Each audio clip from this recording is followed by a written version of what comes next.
Hello everyone, I am VAOS and welcome back to another Kerbal space program video. Today we'll be learning about orbits and rendezvous around Kerbal. This isn't going to be super detailed, okay? This is going to be like orbits for dummies. Let's get right to it. What? So in today's mission we'll be taking the Daedalus up to go refuel the space station, or the science space station, the Delta Science Station. As you can see, it's in a weird kind of fucked up orbit, but that's on purpose for this tutorial. Now, I'm not going to sit here and bore you with details. I'm just going to tell you how to do it. On board the Daedalus, we have our RCS fuel that we're going to transfer over to the station, and we have an extra scientist named Bob that we're going to transfer to the station. All right, so first off, obviously, we have to get up there. To help save time, though, what you want to do is you want to wait for your point of destination to get a little closer. Usually, I like to wait until it gets around here to the whatever this blue Gulf. Is this a Gulf? Is that Gulf? Then what the fuck is wrong with me? Once it gets to its destination, or point, where we want it, we'll begin the launch, so that by the time we get into orbit, it will be pretty close. We don't have to go around and around and around and around. So once we get into orbit, obviously I'm going to teach you how to get into its orbit, and then be able to dock or rendezvous with it. It's actually pretty simple once you get used to it. Okay, so the station is just about there, and right about now. Okay, let's begin our ascent. In 3, 2, 1.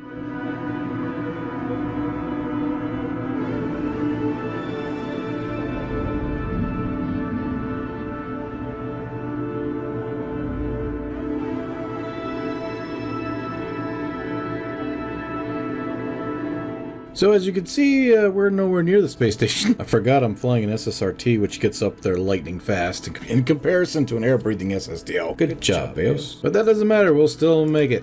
Alright, so now you're in orbit. Go ahead and click on your target where you want to go to. It's the left click, set as target. Now you should get a bunch of green, orange, blue, purple things and stuff. On your target's orbit, you'll be able to see the apogee, or the apoapsis. You'll be able to see the perigee, or the periapsis. But on the sides, you've got these new icons. AN, ascending node, and DN, descending node. Basically what that tells you is that at this point, your spacecraft is going to ascend in correlation with the orbit that you're trying to target. Like if you were to pretend that the target's orbit was the ground and you were to take off into the sky. Whereas descending node is basically the opposite, where if this green line was, let's say, the ground or the ocean, at this point you'd be like a submarine. Dive. So descending node, ascending node. Now at the descending node and the ascending node, a lot of ascending going on, are the points where you can actually change your orbit to match that of your target. Trying to do it anywhere else will lead to complete and utter failure. You can only change your orbit to match your target around the descending node or the ascending node. Anything else just won't do. So since we want to get on the same playing field as our target, let's go ahead and make a maneuver node at the ascending node. It doesn't matter where you make the maneuver at. You can do the same thing on either side. It's just we're closer to the ascending node, so we're going to do it with the ascending node. Change your orbit, simply move around the little purple doohickeys, the normal and the anti-normal. Normal, anti-normal. Normal, anti-normal. Don't ask me why they're named that way, it is what it is. So in this instance, it looks like we actually want, since we're ascending, we want to go down in order to meet the targeted plane. So we're going to go down.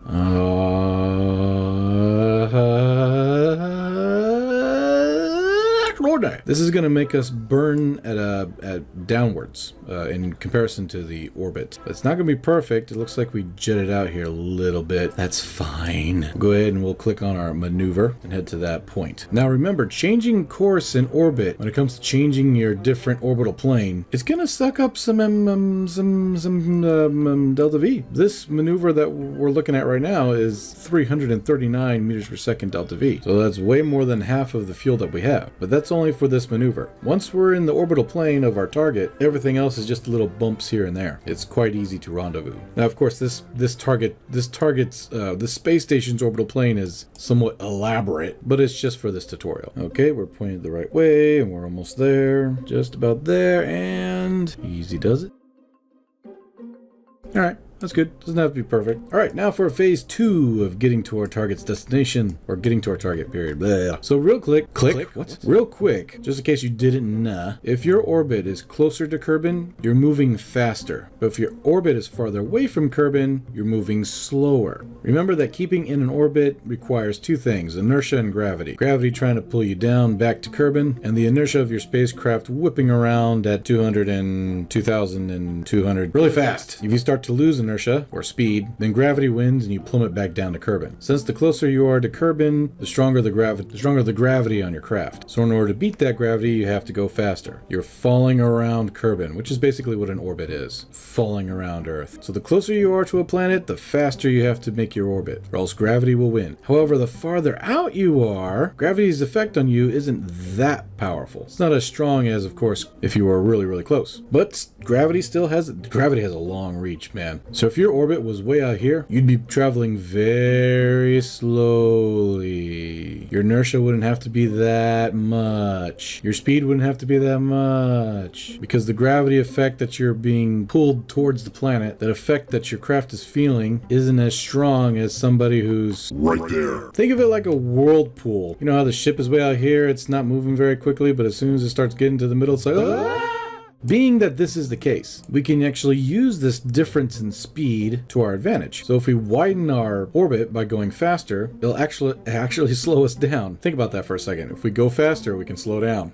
Don't try this on the freeway. Anyway, if we make our orbit slightly larger than the orbit of the space station will be actually going faster, and we will have effectively slowed down a little bit, so that eventually we'll meet up with the space station. Now, right now, our orbits are pretty close to each other. So let's go ahead and change that real quick. Ever since I downloaded the waterfall for restock, it's changed my RCS port graphic FX to whatever the hell that is, and I'm very disappointed. RCS thrusts should not look that small and that pathetic. And there's like a thing you can change them. I mean, look at that.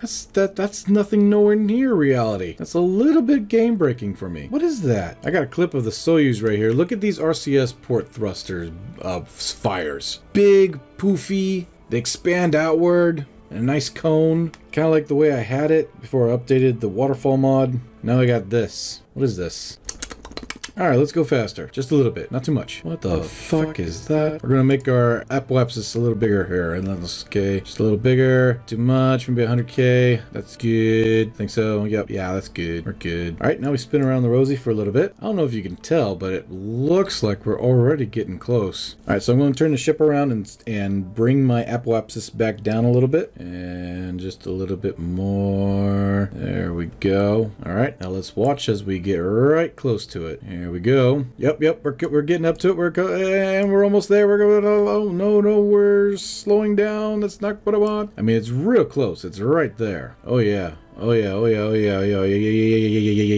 And right there. Okay, I think that's as close as we're going to get. 5.1 kilometers away. Not bad. Make sure your, what is this? Nav ball. Click it, target. Okay, so we got target. Make this a little bigger for you guys. So here's our ginormous man ball. What? So right now it says we're 25 meters per second moving either away or from the target. What you want to do is you want to start burning to it with the black hole engine, apparently. And notice you see this little guy coming in for the kill. The fuck is this? Prograde. We're moving at 51 meters per second. That means we're going to... This is our target, right? The purple pink thing. That means we're going to shoot over our target. So basically, if you want to get your prograde to go down towards the target marker, you want to burn down. Vice versa. If you want to get your prograde to go up, you burn up. Left, right, you burn left or right. If you're really close to your target, simple RCS functions will do. But if you're kind of far away, it's just easier to point the ship up or down and burn a little bit in order to get your prograde directly towards your target marker. Once that happens and you start approaching your target,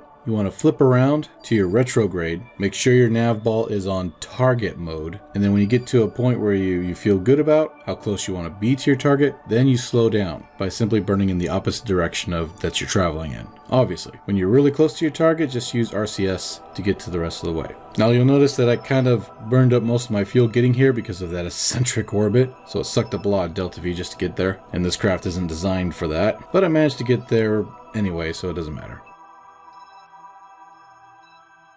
Alright, there is the station, the Delta Science Station. Let's go ahead and dock with it, and that'll be it for this tutorial. See, told you it'd be a sweet one. Sweet, short and sweet. Very short and sweet. Now, for docking, a lot of people do different types of things. Me, I'm old school, so I just wing it. It really all depends on how you like docking. Some people use the new and improved docking button that's down here. Other people just go old school like me. They don't need one. All depends.